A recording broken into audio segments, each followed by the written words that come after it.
Hallo julle, omdat ek 'n bietjie van 'n puntenerige mens is en daarvan hou om iets van 'n lysie af te tik soos ek dit inpak of regkry, het ek dit goed gedink om vir julle 'n voorbeeld te maak van 'n voorbereidingskontrolelys, vir jou algemene voorbereiding en vir jou grypsak. Ek gaan nou nie deur elke item gaan nie, maar net om vir julle 'n idee te gee. Hier is voedsel en water op, kommunikasie, jou elektronika, mediese voorbereiding, selfverdediging, toiletware, klerasie en slaapgoed, jou voertuig en dan jou belangrike items. Onthou ons het gesels oor die belangrike dokumentasie. Jy kan ook jou diere, jou troeteldiere se rekords insluit, jou kontant en bankkaarte ensovoorts. Dan is hier ook 'n bladsy in om vir jou te wys 'n voorbeeld van hoe 'n voertuig potensieel gepak kan word, van die engine af tot by die kattebak. Jy kan hierdie selfde konsep ook toepas op jou sleepwa of jou woonwa en so kyk gerus daarna.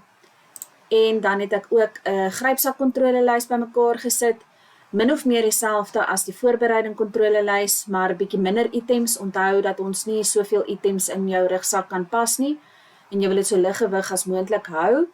So ons het van die goedjies gekombineer soos medies en toiletware. Die kommunikasie is min of meer dieselfde, jou klerasie en slaapgoed. Onthou, die stel klere wat jy aan jou lyf het, dis die een stel klere en dan gaan jy seker maak dat jy 'n stel klere het vir 'n ander seisoen ook in jou grypsak.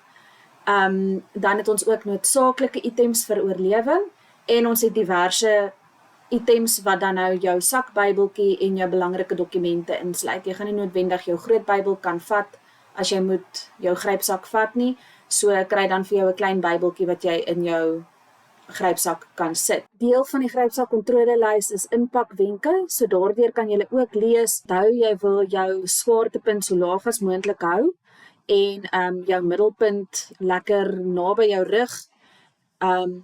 Lees maar deur daardie voorbeelde wat ons hierso gegee het vir inpakwenke en dan kan julle dit ook so toepas as dit vir julle gaan werk. Natuurlik toets altyd alles en pas dit aan soos wat dit vir jou goed is en vir jou die beste gaan werk. Laat weet vir my asseblief, kontak my as julle 'n voorbeeld van hierdie soek, dan stuur ek vir julle dit aan op PDF. Ek het ook 'n blanko een gemaak sodat jy jou eie goedjies kan inskryf en nie noodwendig hierdie kan volg nie. Onthou, hierdie is altyd net voorstelle. Dit is nie die wet nie. Jy kan dit aanpas soos wat dit vir jou goed is en vir jou gaan werk. Dit is nie nodig om ons voorbeelde te volg nie. En of ek kan vir julle hierdie ene ook stuur. Ek kan ook vir julle uit Canva uit die dokument deel sodat jy dit self kan gaan verander soos wat jy graag sou wou. So kom in kontak met my as jy so 'n voorbeeld soek of 'n blank enetjie en ek stuur dit vir julle aan. Lekker dag!